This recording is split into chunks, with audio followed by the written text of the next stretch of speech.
Hai guys, dengan saya Ade. Jadi di sini ada sebuah paketan yang udah saya tunggu-tunggu banget ya. Karena isinya tuh menarik banget. Ini adalah sebuah HP gaming, real HP gaming dengan harga yang masih tergolong murah guys. Tapi apa yang dibawa ini mantep banget. Dia pakai chipset Snapdragon 870 dengan layar AMOLED 144 Hz. Plus dia ini punya tombol L1 dan R1 guys ya. Yang jelas kalau Poco F4 bakal minder nih sama HP ini. Yuk kita buka dulu paketnya. Oke, jadi ini dia paketnya guys ya. Dan di sini ini ada segel dari Pos Indonesia. Jadi barang ini dikirim langsung dari China guys. Langsung aja kita buka paketnya.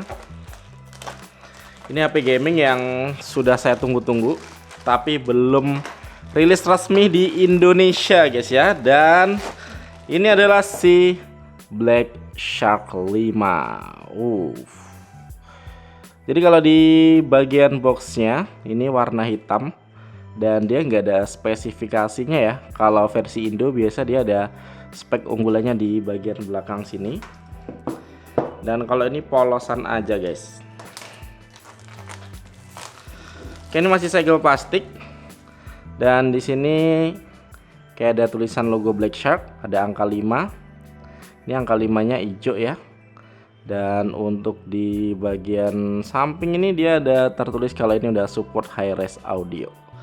Langsung aja kita buka. Jadi ini sengaja untuk backgroundnya aku warna hitam ya, biar kesan gamingnya tuh kerasa tuh. Widih. Nah di sini kita dapat kayak box ya, Under the Ordinary Reality. Wih, mantap.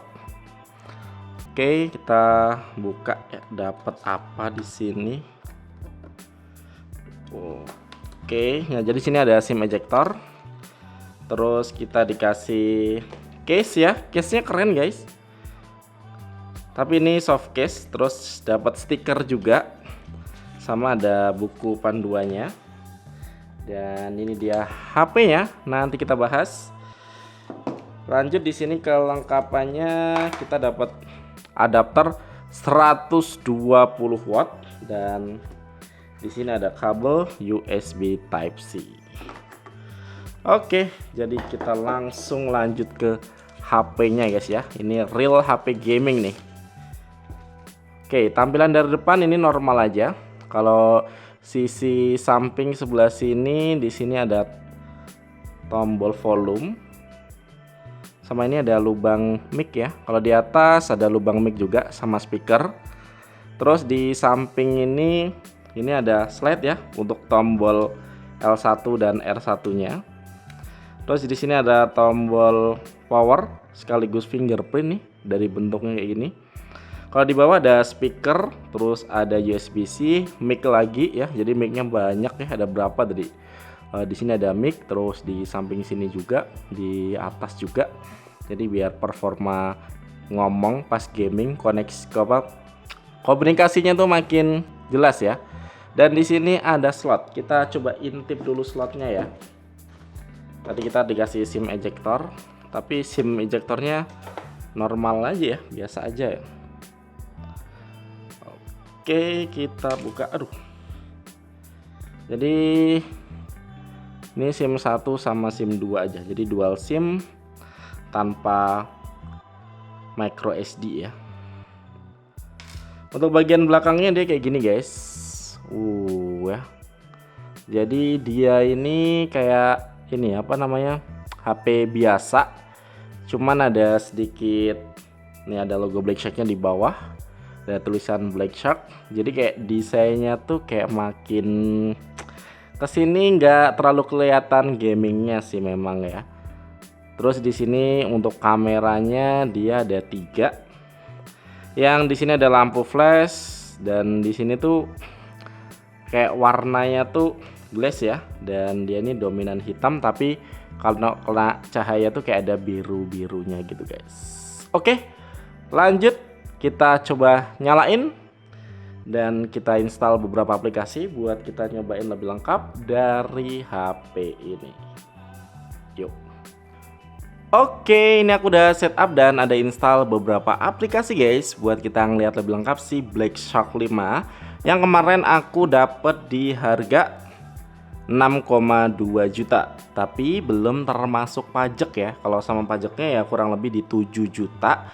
Ya untungnya sih email kita terdaftar di bea cukai guys, jadi aman untuk jaringannya. Dan kenapa aku beli di AliExpress? Karena ini memang belum rilis resmi di Indonesia. Kalau misalnya nanti bakal rilis dan harganya mendekati di kisaran 6 jutaan, ini gila banget sih. Soalnya untuk chipsetnya dia sendiri pakai Snapdragon 870. Ya ini bukan chipset baru sih ya, banyak yang pakai juga kayak Poco F4 atau Realme GT Neo 3T. Karena chipset ini masih kenceng dan dia ini nggak gampang panas guys, jadi nggak ada penurunan performa pas dipakai untuk ngegame. Kalau untuk RAM-nya sendiri, di sini konfigurasinya dia RAM-nya 8 GB dengan internal storage 128 GB ya.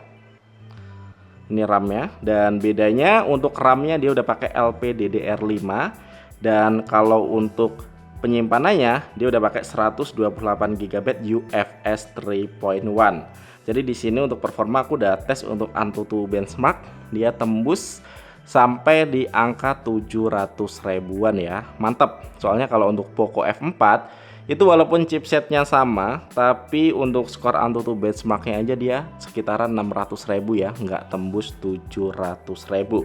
Nah yang mantap juga di baterainya, jadi baterainya sendiri ini 4560 mAh dan kita dikasih 120 watt hypercharge. Jadi ngecharge dari 0 sampai 100% cuma butuh waktu 15 menit ya. Ibarat kata main game terus kita tinggal minum sebentar udah penuh guys. Nah selain speknya, untuk layarnya juga cakep ya. Jadi kalau untuk layarnya sendiri di sini dia 6,67 inch, jadi digenggam juga pas, nggak terlalu gede. Dan di sini kalau untuk resolusinya dia Full HD Plus ya, 1080 x 2400 pixel dengan refresh rate hingga 144 Hz. Nggak berhenti di situ, panel yang dipakai dia ini AMOLED dan touch sampling rate-nya dia 720 Hz dengan peak brightness 1300 nit ya. Jadi di sini ini terang banget, jadi misalnya kalaupun di bawah sinar matahari dia masih kelihatan jelas guys. Untuk kontras rasionya juga dia di 5 juta banding 1. Mantep nih, HP gaming harganya 6 juta, spek dan layarnya udah gokil banget. Kalau untuk OS nya sendiri dia pakai Joy UI 13, sebenarnya sih mirip sama MIUI ya. Dan dia ini versi Android 12, cuman ada beberapa customisasi dan yang paling utama yaitu adanya Shark Space. Nah ini ya, jadi yang ngebedain juga ada Shark Space-nya ini. Jadi di sini kita bisa kayak atur misalnya nih untuk game ya kayak Genshin Impact. Di sini kita bisa konfigurasi kayak untuk performanya gimana, kita mentokin, untuk tampilannya gimana, sentuhnya gimana, audionya gimana, jaringannya gimana, kita bisa setting per gamenya di sini ya. Terus di sini juga ya, misalnya nih ada game ya, ini bukan God of War, tapi di sini karena dia nggak ada sampulnya, kita bisa ganti sampulnya nih guys. Jadi biar kelihatan makin keren ya. Ini game For Gods, aku coba download di Play Store tadi, dan di sini juga kita bisa koneksikan untuk ke beberapa aksesorisnya. Nah ini baru HP gaming nih, banyak aksesoris gamingnya. Ada gamepad ya, gamepadnya seperti ini nih. Nah ini kita harus pakai casing tambahan buat masangnya. Terus ada keyboard. Nah ini keyboardnya nih, ini keyboard Black Shark nih. Jadi kita bisa main kayak serasa main di PC. Ada coolernya juga, nih coolernya nih guys ya. Jadi aksesoris Black Shark aku lengkap karena aku memang pencinta Black Shark. Sama ada ini untuk TWS-nya. Jadi ini keren banget. Dan selain Shark Space, ini ada yang menarik nih ya OS ya. Jadi dia punya namanya Shark Chan. Ini tuh kayak asisten gitu guys ya. Nih. Dan yang menarik nih ya, OS-nya tuh dia udah global, jadi bahasa Indonesia guys. Dan dia ini ada Play Store-nya. Jadi bukan kayak China version ya. Ini yang versi global.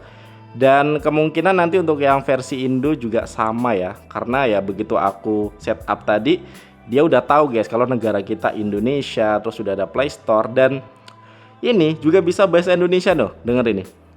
Komandan. Jadi dia ini manggil kita komandan guys ya. Ada nih ya. Jadi misalnya kita bisa set si ini ke bagian depan layar tuh ya, ke bagian depan layar. Terus pas alarm dia juga bisa ngebangunin kita. Atau pas efek charging dia juga ada guys ya. Nah di sini untuk bahasa Indonesia dia ada beberapa suara nih, kalian denger ini. Komandan, ada apa? Widih, ini buat kalian yang wibu pasti senang banget nih. Mengetahui apa yang sedang kamu pikirkan? Soalnya kayak ada asistennya. Canda. Komandan. Aduh, minggir. Ini kalau dipegang dia bakal kayak gitu ya nih. Misalnya aku udah set di bagian depan sini, lihat nih. Jangan bercanda. Jangan bercanda. Ya fitur yang lumayan unik nih guys ya. Kalau untuk fitur gamingnya sendiri, pastinya di sini dia ada tombol R1 dan R1. Kita bisa aktifin nih. Ini magnetic pop up trigger. Jadi tombolnya ini fisik. Ini mantep banget buat nge-gaming. Nanti kita tes. Selanjutnya dia udah dual stereo speaker ya. Ada di bagian bawah dan atas. Ini dia udah high res audio juga. Dan di dalamnya ini ada sandwich liquid cooling ya. Jadi biar HP-nya tuh nggak begitu panas. Dan kalaupun panas pun kita masih bisa pakein ini ya, coolernya. Nah terus di sini dia juga ada lampu RGB-nya guys ya. Pas unboxing tadi aku nggak tahu kalau ini lampu RGB. Jadi ini kita bisa set warna-warnanya dan kecil kayak gini, maksain banget sih ya. Soalnya kalau untuk desainnya ini udah nggak kelihatan gaming banget sih, tapi masih dikasih lampu RGB guys, biar kesan gamingnya tetap kerasa. Terus kalau untuk koneksinya juga lengkap ya, karena dia udah dual mode 5G, terus wifi-nya udah Wi-Fi 6. Dan dia tentunya ada NFC dengan Bluetooth versi 5.2. Jadi udah mantep banget buat kelas HP gaming seharga 6 jutaan. Ini gokil. Kalau untuk kameranya sendiri ya, jadi dia ini pakai konfigurasi triple kamera, dimana kalau untuk kamera utamanya dia 64 megapiksel, sama ada 13 megapiksel untuk ultra wide, dan sama ada satu lagi kamera pelengkap ya, makro kamera. Nah kalau untuk kamera depannya sendiri ini 16 megapiksel, dan untuk perekaman videonya ini dia bisa ngerekam hingga 4K 60 fps guys. Oke, kita coba tes sedikit untuk kameranya di sini dan kita coba bawa keluar. Yuk.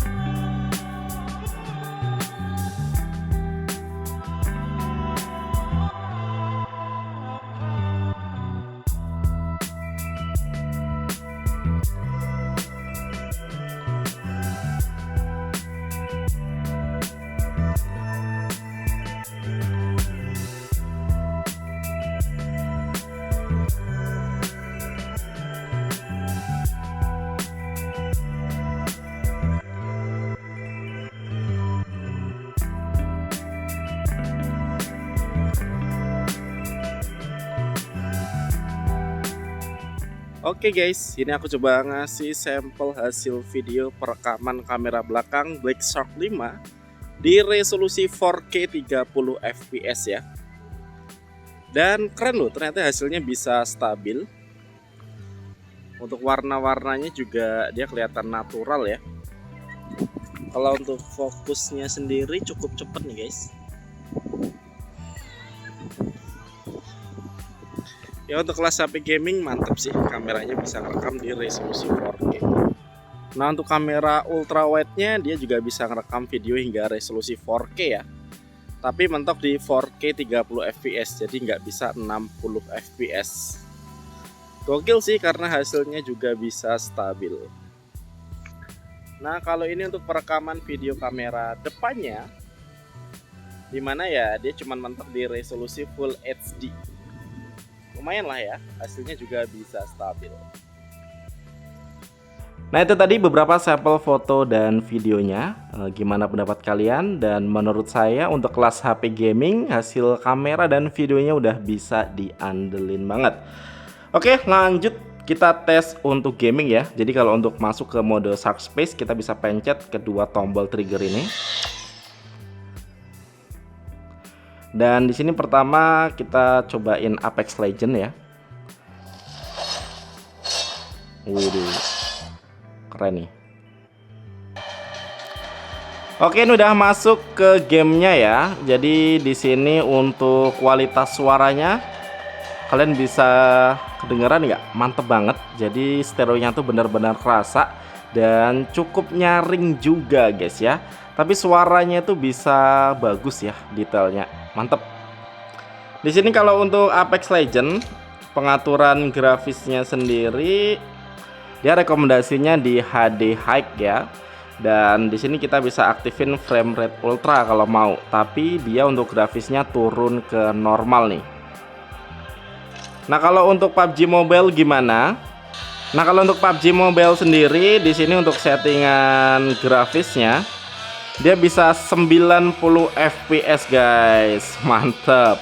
Kalau tuh HDR dia bisa ekstrim dan bisa juga main di Ultra HD ya. Dan langsung kita tes untuk main game PUBG. Oke, udah masuk ke in game dan di sini layarnya benar-benar gila enak banget guys. Responsif banget, gyronya juga enak banget.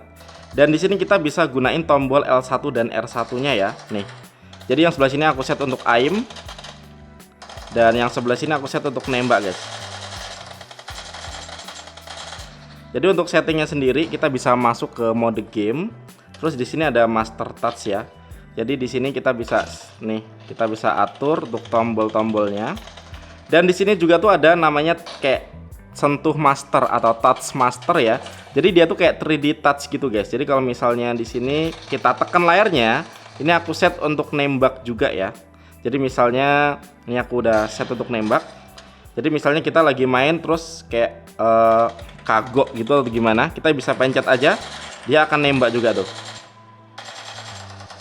Jadi kayak ada 3D touch ya. Kalau misalnya kalian pernah pakai iPhone tuh di sini tuh kayak ada fitur 3D touch-nya gitu guys. Untuk main PUBG Mobile asik banget sih ini. Kalau nggak chicken dinner udah bisa dipastikan itu skillnya kurang ya. Wow. Oke, jadi kalau untuk si PUBG Mobile jelas aman. Terus untuk main Apex Legends juga nyaman. Dan kita langsung cobain untuk main Genshin Impact. Ini udah main game Genshin Impact dan grafisnya benar-benar cakep guys ya. Nah di sini untuk settingan grafisnya sendiri aku set di paling tinggi dengan 60 fps ya. Langsung aja kita cobain guys. Nah di sini yang agak cukup aneh tuh pengaturan FPS-nya, dia ini kayak nggak jalan, nggak real time gitu ya. Jadi dia cuman nunjukin kalau pas main game ini layarnya pakai berapa FPS ya. Jadi ini pakai 60 fps dan dia tuh nggak real time gitu guys.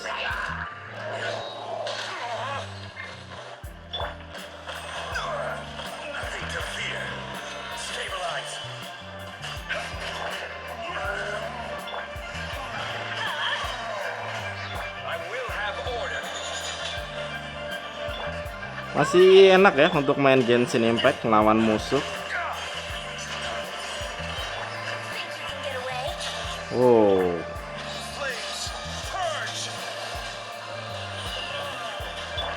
Yuk. Tuh ya. Jadi untuk main Genshin Impact juga masih nyaman banget dengan settingan grafis tertinggi ya. Kalau mau lebih enak lagi tinggal turunin aja grafisnya guys.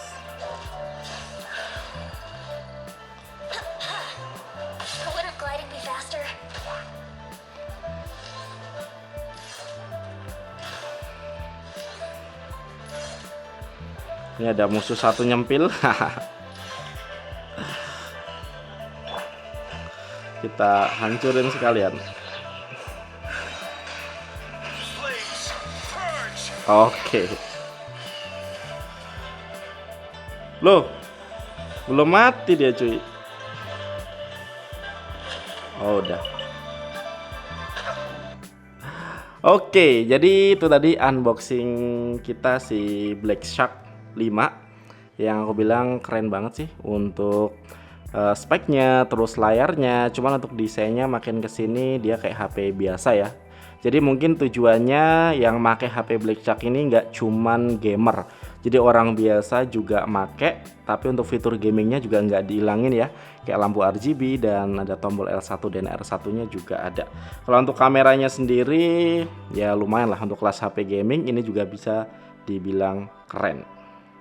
Nah, gimana pendapat kalian mengenai Black Shark 5 ini? Dan kalau harganya nanti kira-kira rilis di Indonesia dengan harga 6 jutaan, apakah kalian berminat? Kasih komen aja di bawah. Sekian dari saya Ade, thank you udah nonton dan ketemu lagi di video selanjutnya.